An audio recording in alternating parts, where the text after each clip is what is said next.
Okay, so we continue this afternoon session. So we have Benjamin Bakker, who is going to talk about introduction to O-minimality. Great, thank you. Thanks so much for the invitation. I am sorry both to you and myself that I can't be there. Yeah, so I want to, in general, these three talks are going to be centered on introducing and talking pretty concretely about how O-minimality can be used to sort of gain some new perspective / prove some new things in Hodge theory. This lecture is entirely going to be devoted just to O-minimality, not going to talk about Hodge theory at all. And it's going to be extremely elementary. So please ask questions and please stop me if something doesn't make sense. O-minimality sort of sounds scary, but it's actually extremely hands-on. So let me start with something even more hands-on, namely real semi-algebraic sets.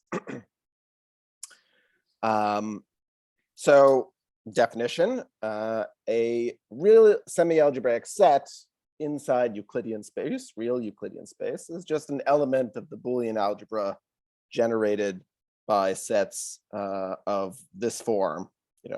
Take some polynomial, take some real polynomial and look at the set of points for which that polynomial is bigger than or equal to 0.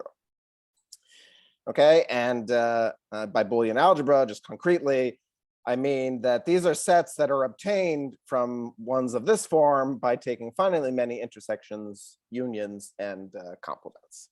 Okay, so for instance, you could look at, I don't know, something that looks like a parabola.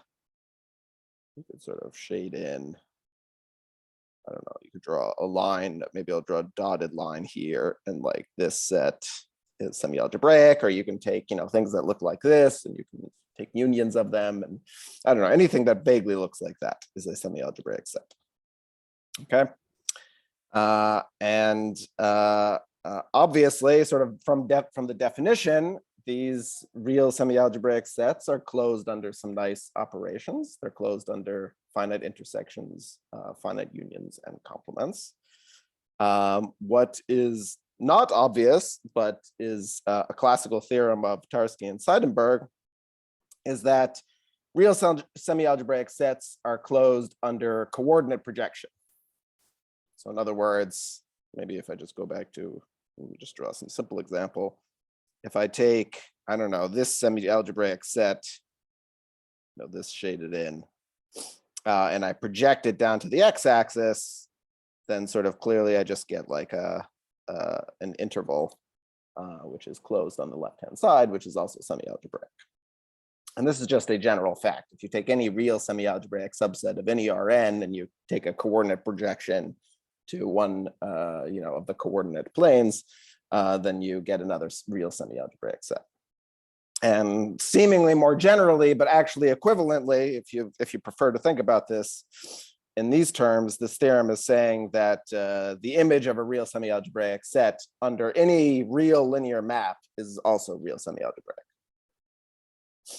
And again, this is sort of highly non-obvious. So let me give you an example to sort of indicate how non-obvious but powerful this is. So for instance, consider the following set. Okay, so this is a set of d tuples of real numbers plus some additional one, x, such that the monic polynomial corresponding to that d tuple has a root at x.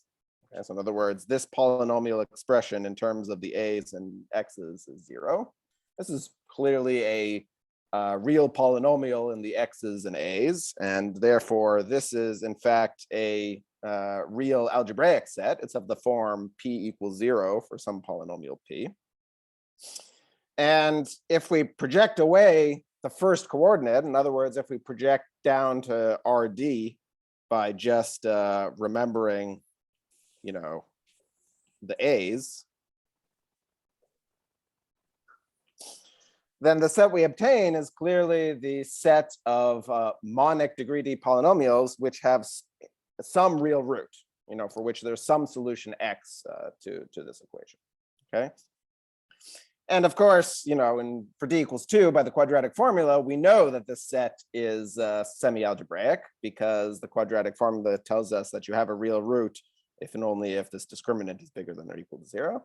It's like very non-trivial even in degree 3, but especially for very high degree, that the set of monic polynomials in other words, a monic polynomial has a real root if and only if some finitely many inequalities, polynomial inequalities, are satisfied between the coefficients. And you can actually write down what these are if you're sufficiently industrious, say for d equals 3. I did that somewhere for some talk, but couldn't find it. So I'll leave it as an exercise. Okay, so at this point, it's useful to make an observation coming from first order logic, and that is that there's a pretty simple dictionary between the operations we've been discussing and the basic operations in first order logic. Namely, and sort of corresponds to intersection, or corresponds to union, not corresponds to complement, and quantifiers, either existential or universal, correspond to projection. Better put, sort of the existential quantifier corresponds to projection, and the universal one corresponds to some combination of an existential one plus taking some complements. Okay, and the point I'm trying to make is that we've seen that real semi-algebraic sets are closed under finite intersection, finite union, complement, and coordinate projection. And I want to rephrase that as saying they're closed under first order formulas involving polynomials and inequalities between them. So in other words, any set that you can write down, which is defined in terms of some first order formula involving polynomials and inequalities between them, will be real semi-algebraic. Okay, and this is best seen through examples. The easiest example is the one we already had, namely the set of monic polynomials with a real root is sort of most easily written down in terms of an existential quantifier. It's just the set of tuples of coefficients such that there exists some x which solves the corresponding polynomial equation.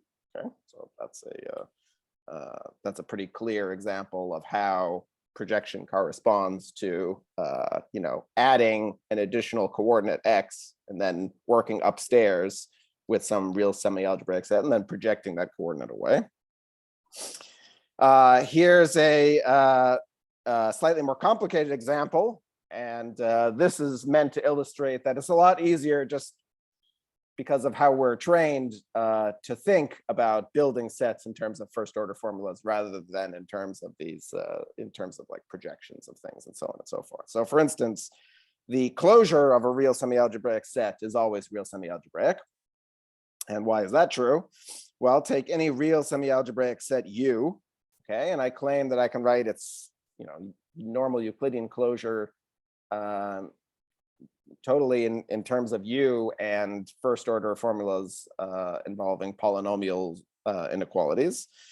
And that's because the closure is just the set of points in Rn which can't be separated from points in U. So in other words, it's a set of points in Rn such that for any epsilon, for any radius epsilon, there is some point in U which is a distance less than epsilon away from x. Okay. So again, you could, maybe I'll leave this as an exercise too, you could explicitly write this set in terms of, first adjoining epsilon and y and working in that bigger Euclidean space, forming some semi-algebraic set up there and then projecting it and then maybe doing some operations to it and then projecting it further. But it's much easier to just think about in terms of the first order. Okay. Any questions so far? Cool. Okay, so now that's my mini recap on semi-algebraic sets.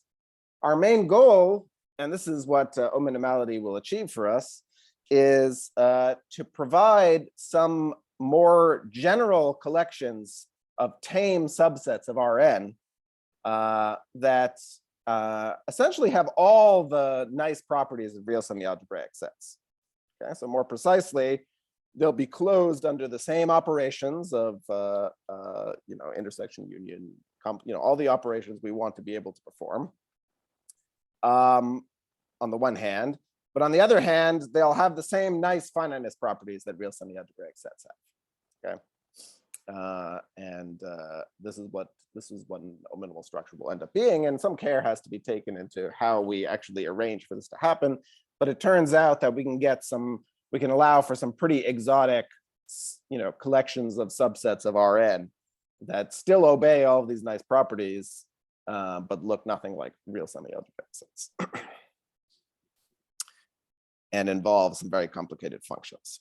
Okay, so let's start by sort of codifying what we mean by being closed under the same operations. And this leads to the notion of a structure, which is, this is pretty poor terminology. So just defining what a structure is not great, but this is what's done. So a structure S is going to be a collection indexed by natural numbers, where each Sn is some set of subsets of the corresponding Rn. Okay, so you should think of Sn as being the set of tame subsets of n-dimensional Euclidean space. Okay, and we want the all tame subsets of each Rn for all n to together satisfy the following properties. Okay, so staying within some fixed Rn, we want tame subsets to be closed under finite intersection, union, and complement. And the collection of all the Sns taken together, in other words, tame subsets in all Rns, should be closed under finite Cartesian products, meaning if I take a tame subset in Rn and I take a tame subset in Rm, and I take the Cartesian product, that should be a tame subset of Rn plus m. And likewise, coordinate projection. If I have a tame subset of Rn plus 1 and I take one coordinate projection to Rn, then it should still be tame. And finally, we want to sort of seed our structure with something. So we want to include the real algebraic sets, just the zero sets of real polynomials for any real polynomial in any Euclidean, any dimensional Euclidean space. Okay, and this is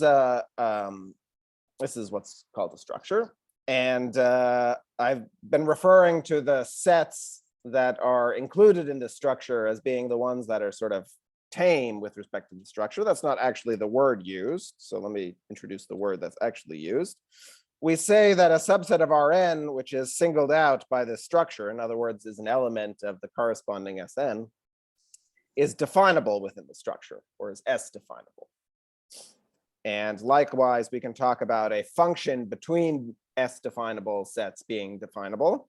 If we start with some S definable subset of Rn and some S definable subset of Rm, then we say a function between them is S definable if the graph is inside of Rn plus m.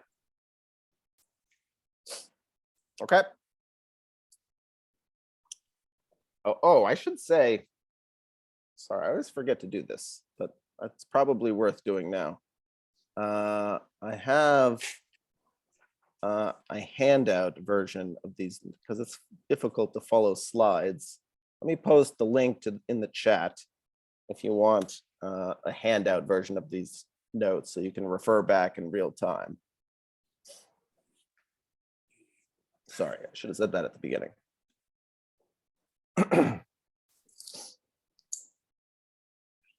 Does anyone try that link? Does that link work? No, we could. Well, I don't know. Maybe the people online, but well, yeah. But if you can send this to me, I will distribute it. Okay. So someone tried it out and it seems to work. Okay, cool, great. Okay, so let's give some very simple examples. We've already seen an example, but even before that, let's give a non-example. the most naive thing, I mean, the sets we're actually giving ourselves are these real algebraic sets. Those are not enough to form a full-fledged structure. If I just take my collection S to consist of the real algebraic sets, by which I mean take each Sn to be the Boolean algebra generated by those real algebraic sets, then this is not a structure. And that's because it does not satisfy the projection axiom, right? If I take a polynomial in n variables and in Euclidean Rn plus 1 space, I form the real algebraic set, which just solves this equation. Then if I project away x naught, I get a real semi-algebraic set, right? Because the solutions to x naught squared equals p necessarily is exactly, p being bigger than or equal to 0. So that tells us that because of this projection axiom, whenever I have, in the axioms, I'm giving myself real algebraic sets. Well, because of the projection axiom, I'm actually giving myself all real semi-algebraic sets.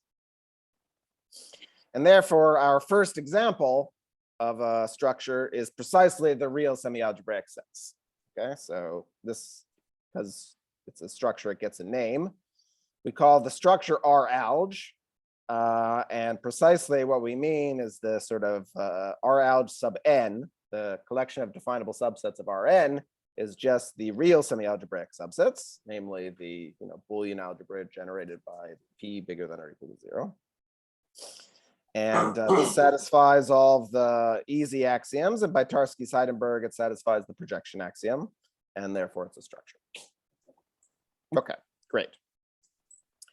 So that gives us a definition of sort of collections of sets that satisfy the properties we want. So they're pretty versatile. Of course, we haven't put any conditions on these sets, so we haven't justified my use of the word tame at all, right? I mean, you could just, if you take all subsets of Rn for each n, obviously that's going to satisfy all the axioms, and that's like not the right thing to do. So now we have to get to the sort of tameness part of the story, the part of the story that's going to end up implying all the nice finiteness properties that we want. And here's kind of the key observation that was made in the 80s by Van den Dries and others. And the key observation is that because of this projection axiom, it's enough to require tameness in dimension 1. And that actually implies pretty strong tameness in higher dimensions. The point being that in the presence of this projection axiom, you can build some super complicated set in 1,000-dimensional Euclidean space. And if all of its projections to the real line have some nice shape, then that actually says something pretty strong about the original set. Okay, so that brings us to the O-minimality axiom. And it's very simple. It just says that a structure S is O-minimal if the definable subsets of the real line in the structure S are exactly the real semi-algebraic subsets of the real line. In other words, just finite unions of intervals. Okay. And the sort of what was observed by Van den Dries in the 80s is that all of the nice finiteness properties of real semi-algebraic sets actually follow from this, together with the operations we've talked about, and therefore they'll also hold for any O-minimal structure. Okay, so we'll get to that in a second. But let's first give some examples of some O-minimal structures. Obviously, real semi-algebraic sets are O-minimal. There's nothing interesting happening there.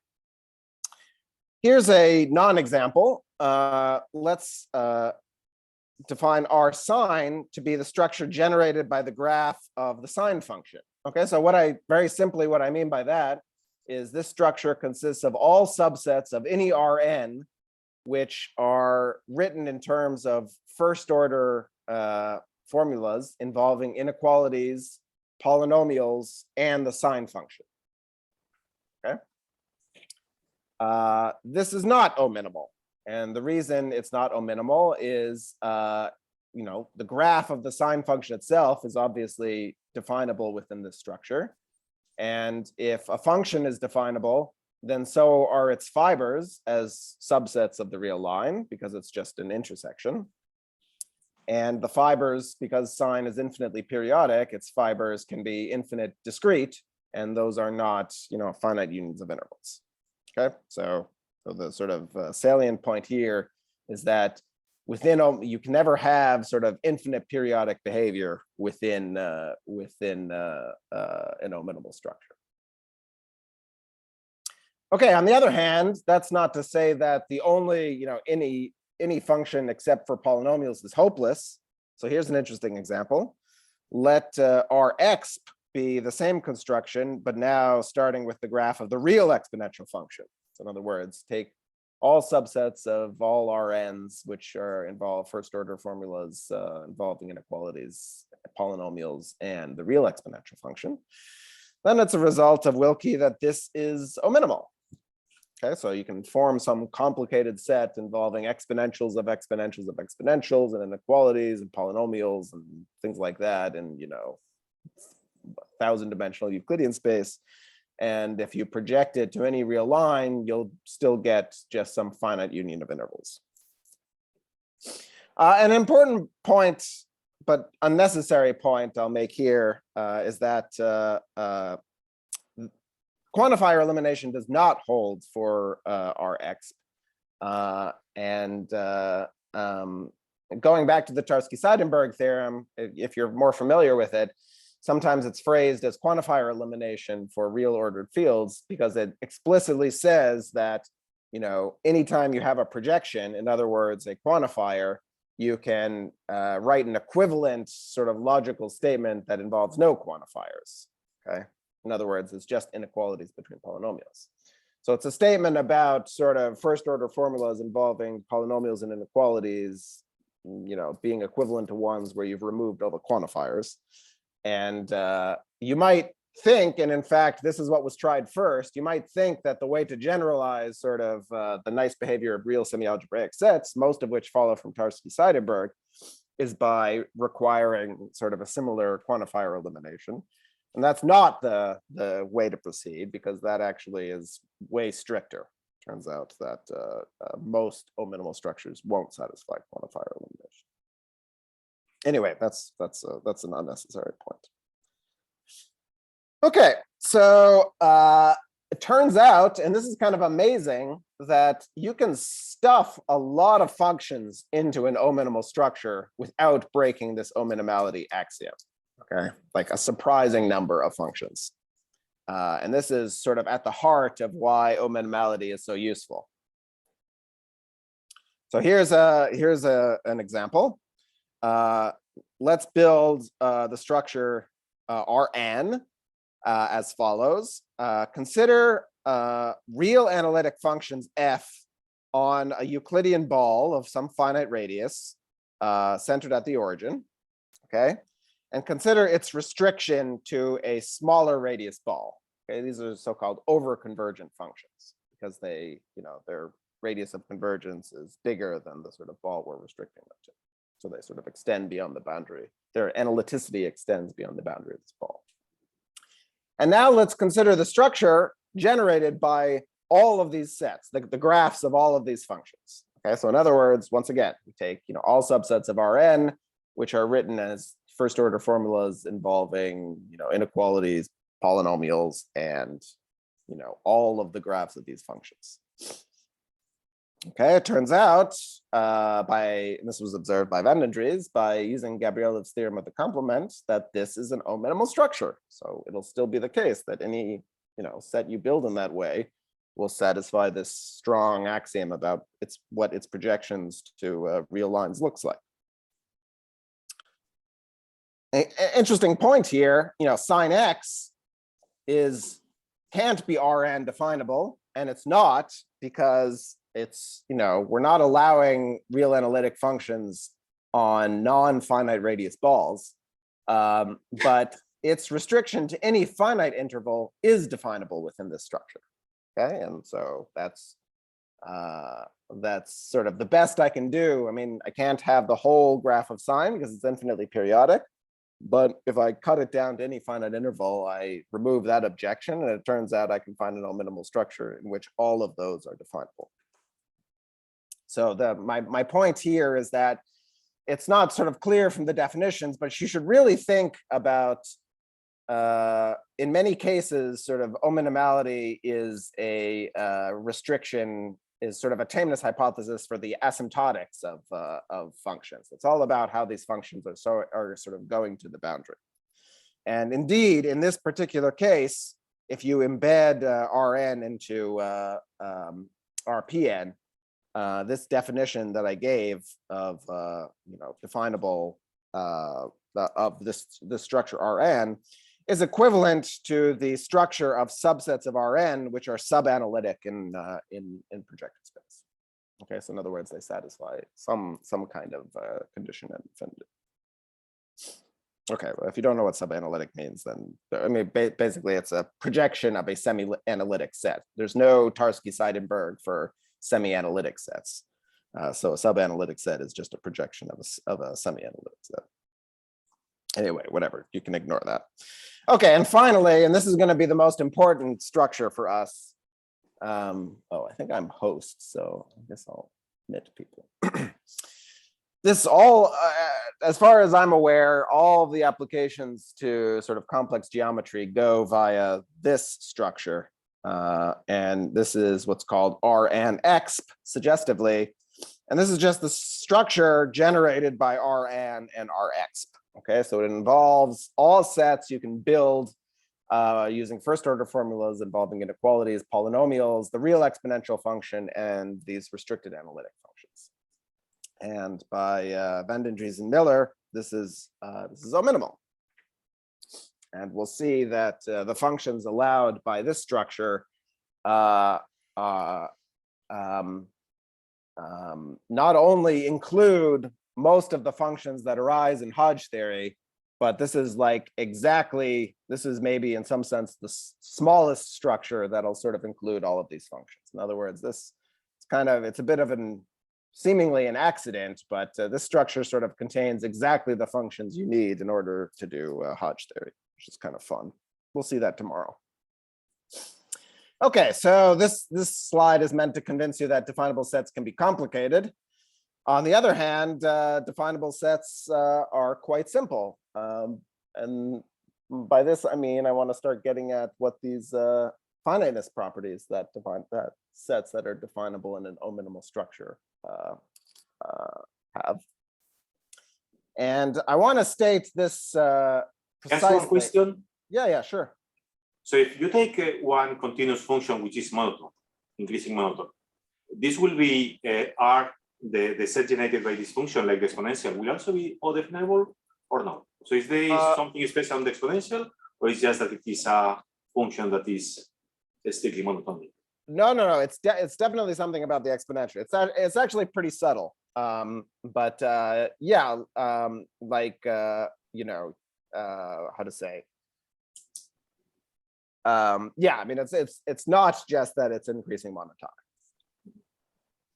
I mean, like you could build kind of silly things involving like sine functions plus polynomials that are monotonic, but still have this problematic behavior. So it's less about the monotonicity and more about the sort of the quote badness of the asymptotics. And I can't really tell you what that badness means other than you should think of that as being a bit inverted, like it being definable in an O-minimal structure is a tameness hypothesis in and of itself. And so, asymptotics of functions which are not definable in an O-minimal structure is some like worse class of asymptotics than ones that are. Does that make sense? Yeah. No. Okay. Okay, so let me spend a little bit of time talking about the main, there's sort of a mother finiteness theorem for sets that are definable in an O-minimal structure, from which, most in practice, most of the finiteness results that one wants follows. So let me state that precisely, and then we can talk a bit about the consequences. And I have to give kind of an annoying, it's, as is often the case, this is sort of much harder to write down cleanly, this definition, than it is to imagine what it's saying. So let me write down the definition, then I'll give you some pictures. Okay, so I want to define what a definable, so I should say from now on, whenever I say definable, I really mean sort of, I'm fixing some O-minimal structure S, and I mean definable with respect to that structure. Okay, so let's fix an O-minimal structure S, and I want to talk about what it means to have a definable cell decomposition of Rn. And what this means is it's a finite partition of Rn into pairwise disjoint definable subsets, Di, which are called cells. And they have the following kind of inductive form, okay? So for n equals 0, it's completely obvious what the cells look like.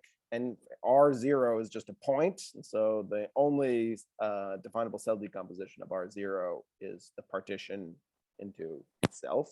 It's just a unique cell, and it's all of R0.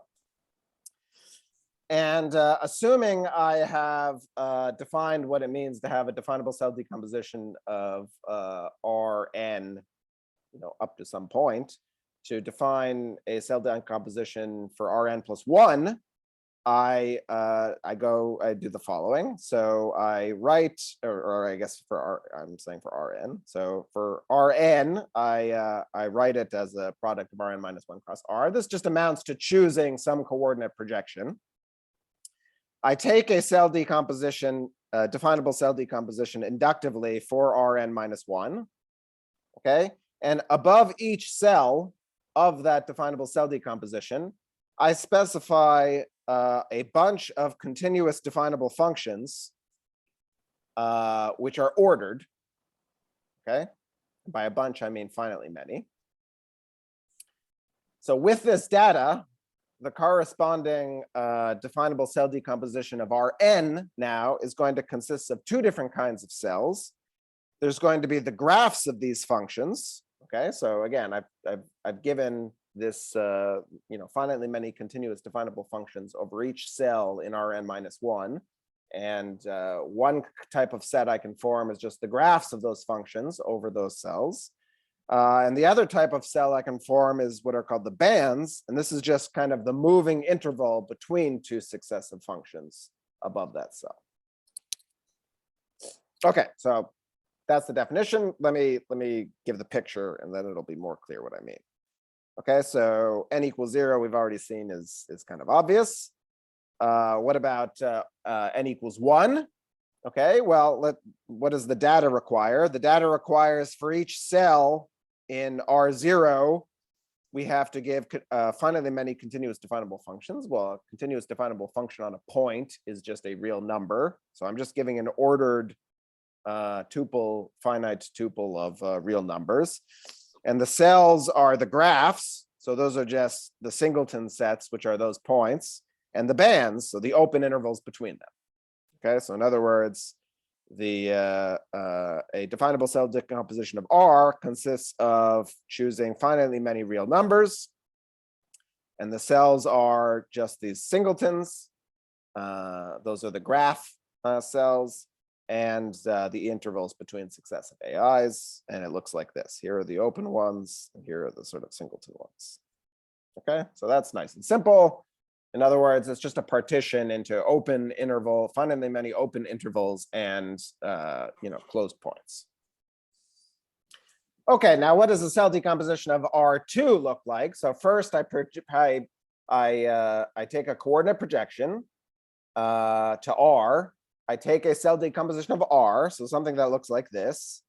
And then above each of the cells here, I have to give continuous definable functions, which are ordered. And then I take the graphs and bands between them. So I get something that looks like this. Okay, and this, I should have drawn it, but this picture is meant to project down on the x-axis to the previous cell decomposition, to this one. Okay, so indeed, I mean, we have this cell. Oh, let me just draw it. We have this cell. We have this cell. We have this cell. Or maybe it doesn't project. Oh, sorry, it doesn't project. I guess I changed the picture. We have this cell, and then we have these closed point cells. Oops. Okay, and so above each one of these cells, we've given some ordered continuous definable functions. Likewise here. And we take the graphs of those functions and we take the bands, meaning the sort of moving interval between two successive functions. Okay, and this is what a cell decomposition of R2 is. Okay. Sorry, can I ask? Yeah, please. A question. Yeah. All the cells have to be open, right, in order to be partitioned. No. Are you saying that's a typical use of the word partition, or? Aren't partition just made by open subsets? Oh, so I do not mean partition in that sense. By partition, I just mean that they're pairwise disjoint and their union is all of Rn. Okay, and here you're considering the VIs just as open subsets always, right? The which ones? The VIs. The VIs. Where are my VIs? Sorry, I'm not sure I know where the VIs. Where are the VIs? The D. Oh, D. Oh, D. Sorry. Yeah. Yeah. No. The DIs are just there's no openness. They're just, these are the elements of the partition. Oh, okay. Thanks. Yeah. So all ready for the real line. I mean, these are the cells are of, there are open ones. This is an open cell. This is an open cell. This one. But then these closed points are also cells. So it's certainly not a partition into to disjoint open set. In fact, that would be a problem for Rn because that would contradict its connectedness, right? You can't write Rn as a finite union of pairwise disjoint open sets, non-trivially. Thanks. And likewise here, we have sort of three different kinds of cells. We have the zero-dimensional, we have points. We have cells that are in some sense one-dimensional, but they come in two flavors. They're either the graphs over one-dimensional cells, or they're the bands over zero-dimensional cells. And then we also have the two-dimensional ones, which are the bands over the one-dimensional cells. Okay, so those are the three type of cells that we get in R2. And then we just do the same thing in R3. We choose a projection down to R2, take a cell decomposition like this for R2. Above each of these cells, we take finitely many, an ordered tuple of finitely many definable continuous functions, and we take the graphs and bands. Okay, so here's the main finiteness theorem. Again, we sort of fix an O-minimal structure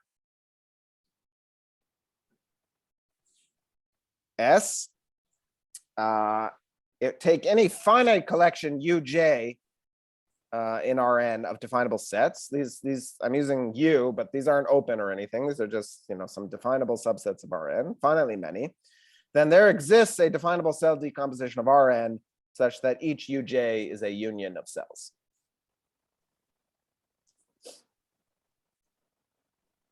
Okay, so right off the bat, there's kind of an interesting corollary, which is not obvious from the definitions, and that is that any definable subset has a well-defined dimension. Okay, so there's no weird space-filling curve nonsense happening within an O-minimal structure. Okay, for any definable subset of Rn, we can define the dimension to just be the largest dimension of its cells with respect to some definable cell decomposition. And that has to always give us the same number, because if we have two definable cell decompositions, by the theorem, we can refine them by a common definable cell decomposition and just compare the dimensions manually. Okay, so I was slipped into talking about the dimension of cells over here, and indeed that is their dimension as a definable set. These are two-dimensional, these guys are one-dimensional, this is zero. It's all pretty straightforward.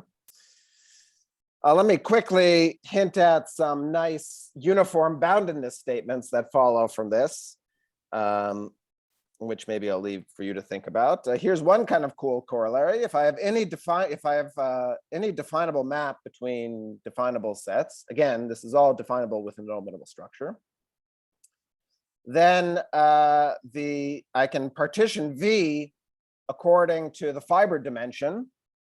And the locus of points in V for which the fiber dimension is a particular thing is definable. And I can even give you just a quick proof. The quick proof is that, in this definable cell decomposition, we implicitly chose an ordering of the coordinates because inductively we were always, taking a coordinate projection down. And notice that these cells I build always have uniform dimension over their projections, right? So the trick here is, you can choose whatever ordering of the coordinates you want to build this cell decomposition. So if I order the coordinates backwards, in other words, if I think of the graph as being inside U cross V, and I order these coordinates first, then the fibers are going to look like the fibers of these projections, and therefore they'll be constant over cells in this decomposition.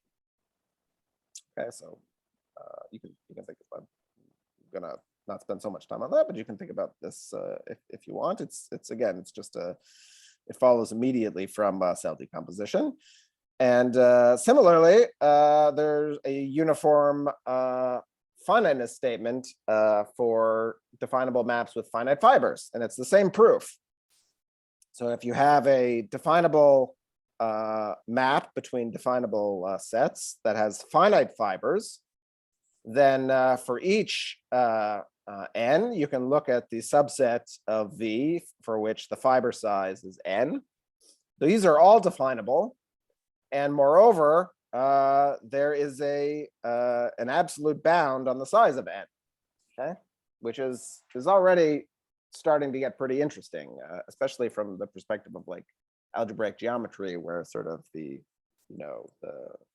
fact that you're dealing with polynomials gives you this uniform boundedness. This is certainly not something you would get in real analysis. So in some sense, you should be viewing this as kind of a case in which, even though the functions that are definable in an O-minimal structure can be highly, highly non-algebraic, their global properties are starting to behave a little more algebraically than sort of random functions in real analysis.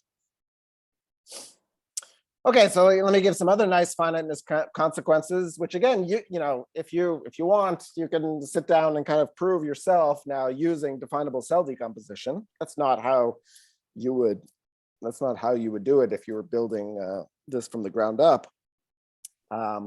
But for instance, this one's kind of obvious. A definable subset of Rn, again, definable in a no-minimal structure, has finitely many connected components.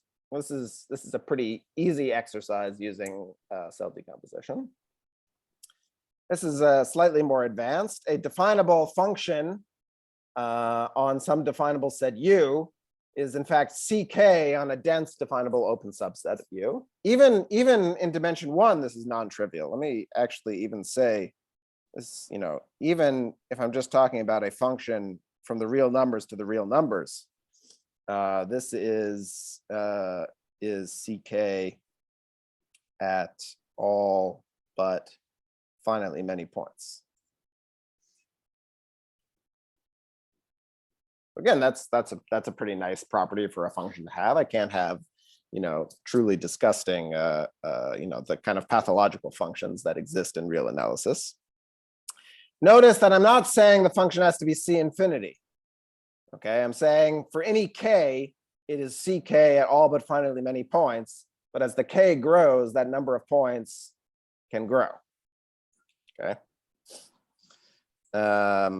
And third, here's kind of a qualitative structure theorem for definable subsets. If you have a subset of Rn which is definable in a no-minimal structure, it has a finite stratification into definable CK manifolds. I should have said this is what I mean by this is definable CK manifolds. So again, that's also pretty nice. That's you know, certainly far away from the sort of pathologies that can arise in real analysis. Cool. Okay. So that's this. Let me go back to this. This definable cell decomposition. To be honest, I mean, in the actual sort of use of O-minimality, it really all stems from this theorem. So if you know this theorem, you can already kind of use the theory of O-minimal structures pretty well. I want to spend the rest of the time, and how much time do I have left? Still 5-10 minutes. 5-10 minutes? Yeah. Okay, 10 minutes. Yeah. Okay. So I want to spend the rest of today. We'll you know, start talking about how this notion of tameness is useful in Hodge theory tomorrow.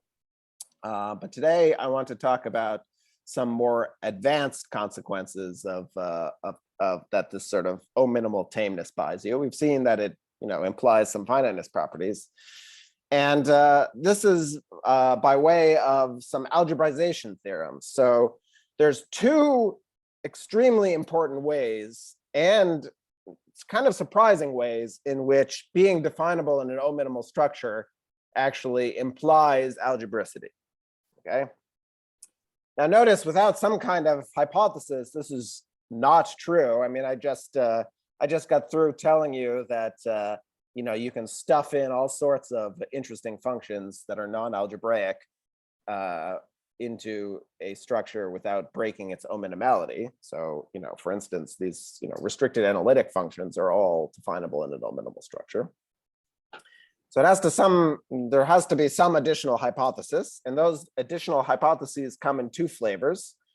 The first is complex analytic. So if we require our functions to be both definable and complex analytic, then it turns out they are forced to be algebraic. This is extremely important. This is sort of this is a philosophy developed by Peterzel and Starchenko. And then the second way in which you can force definable subsets to be algebraic is sort of arithmetically. If you find definable sets that have many rational points, then they are also forced to be algebraic. This is sort of was first developed by Pila-Wilke. And both of these are kind of useful in the theory. Like I said, they're slightly more advanced. So I just want to give you kind of a hint of the kind of stuff you talk a little bit about these kinds of results. And we will get back to them sort of sporadically in the next couple of talks. So let me just talk a little bit about these two kind of quickly. Okay, and so the first algebraization, which is complex analytic, is via what's called definable chow, and this is the precise version of the theorem. So suppose, first of all, so now we're suddenly talking about Cn, and you might say, well, okay, we've been talking about real things throughout, and I am going to import all of the notions of definability into the complex world in the most naive way possible. I just think of C as being R squared via the real and imaginary parts. Okay, so now it makes sense to talk about definable subsets of C to the n. And let Z inside Cn be a closed complex analytic subvariety whose underlying set is definable in a no-minimal structure. Then the theorem is it's algebraic. Okay, so here we're seeing kind of an extremely strong, you can view this as a strong global finiteness property that we get if we additionally require some holomorphicity. Why is this called definable chow? Well, because classical chow tells you that a closed complex analytic subvariety of complex projective space is algebraic. So here we're dropping the ambient compactness and instead requiring this definability. Okay, and notice as soon as we drop compactness, we need something, because if you look at the graph of the complex exponential function in c squared, that's certainly not algebraic, but it's a closed complex analytic subvariety. And indeed, it's not going to be definable in any O-minimal structure, because along the imaginary axis, the complex exponential is a sine function, right? So it looks infinite periodic. Okay, so maybe I'm going to very, very quickly sort of talk a little bit about how you would get the proof going for this theorem. Here's the baby case. The baby case, which just uses complex analysis, is that a definable entire function from C to C is algebraic by Casarati-Weierstrass. In other words, this is just the simple fact that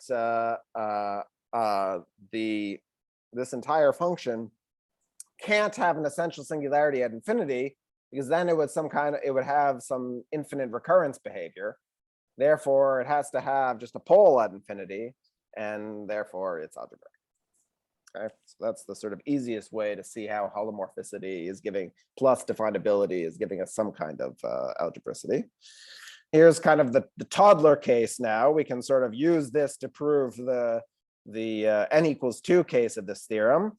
Suppose we have a closed, definable, pure one-dimensional complex analytic subvariety of C squared. Okay, so just some curve in C squared. It doesn't have like random stuff attached to it.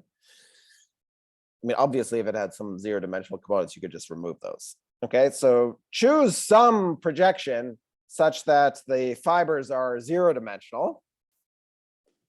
Okay, we can clearly do that. Well, by the sort of uniform boundedness of fiber size, so how to say, because the fibers are zero-dimensional, therefore discrete by complex analysis, by definability, they're then finite, okay, because they have to be definable.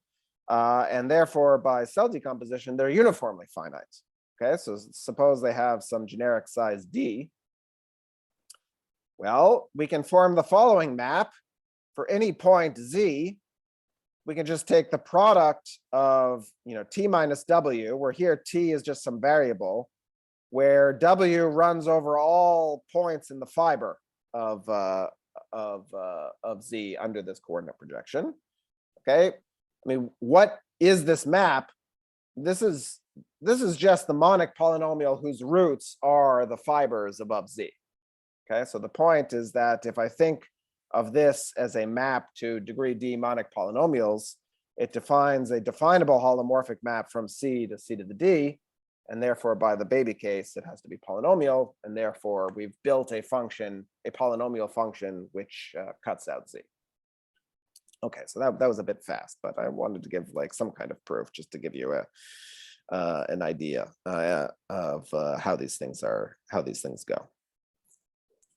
Okay, and now in the last 3 minutes, let me very, very quickly talk about this arithmetic algebraization theorem, namely, why are definable sets with many rational points algebraic?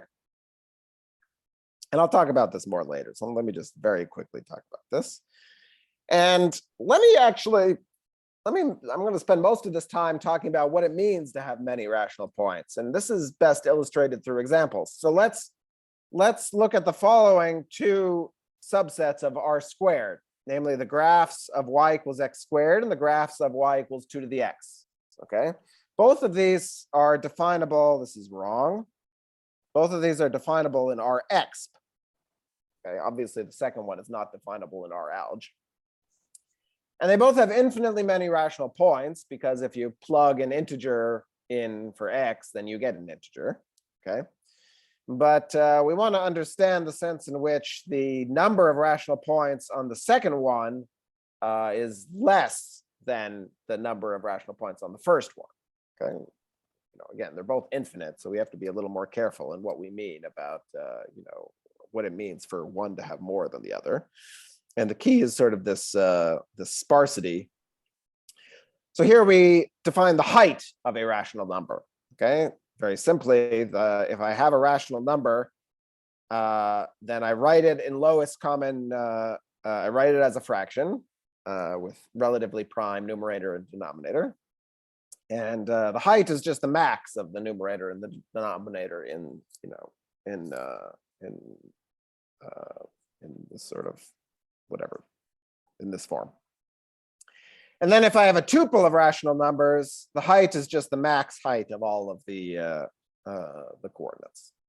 Okay, so again, I'm going to go a little quickly here, but the main point is that there are finitely many tuples of rational numbers of bounded height, right? Because there are finitely many integers of bounded size. So therefore, there are finitely many rational numbers of bounded height because we're bounding the numerator and the denominator in its lowest common form. And therefore, there are finitely many elements of q to the n of bounded height. It's roughly quadratic because there's roughly linearly many choices for the numerator and the denominator, right? Okay, so now we can get a sense of how this first guy has more points than the second guy because how many, because we can just count how many points rational points they have of height bounded by a particular thing, because then there's finitely many, so we can compare finite numbers in more ways than we can compare infinite numbers, right? So the number of points on rational points on y equals x squared of height bounded by t is roughly linear, right? Because it's we're looking for rational numbers whose square it has height bounded by t. So if there are quadratically many rational numbers of bounded height, then there are roughly linearly many that satisfy that condition. On the other hand, there's sort of roughly logarithmically many points on this bounded by height t. So here we're seeing qualitatively that there are fewer points on this second one. Okay, anyway, so I'm already out of time. So let me just give you the punchline. The punchline is the following. Take any subset of Rn. You can define a counting function which just counts how many rational points you have of a bounded height.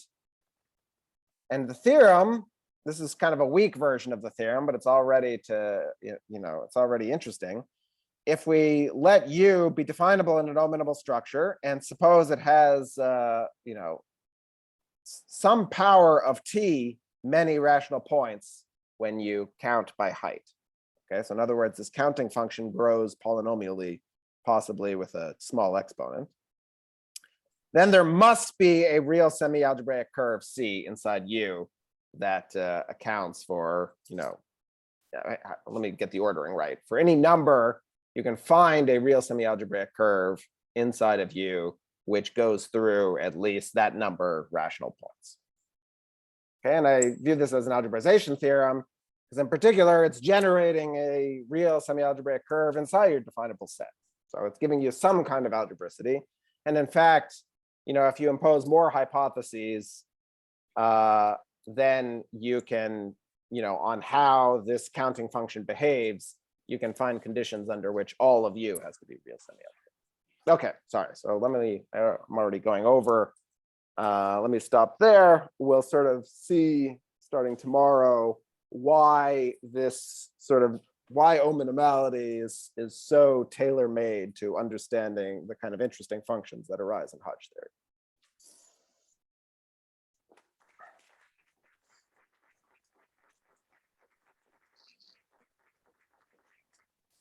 Any questions or comments? Oh, I have a question. So, is there any relationship to the notion of periods, which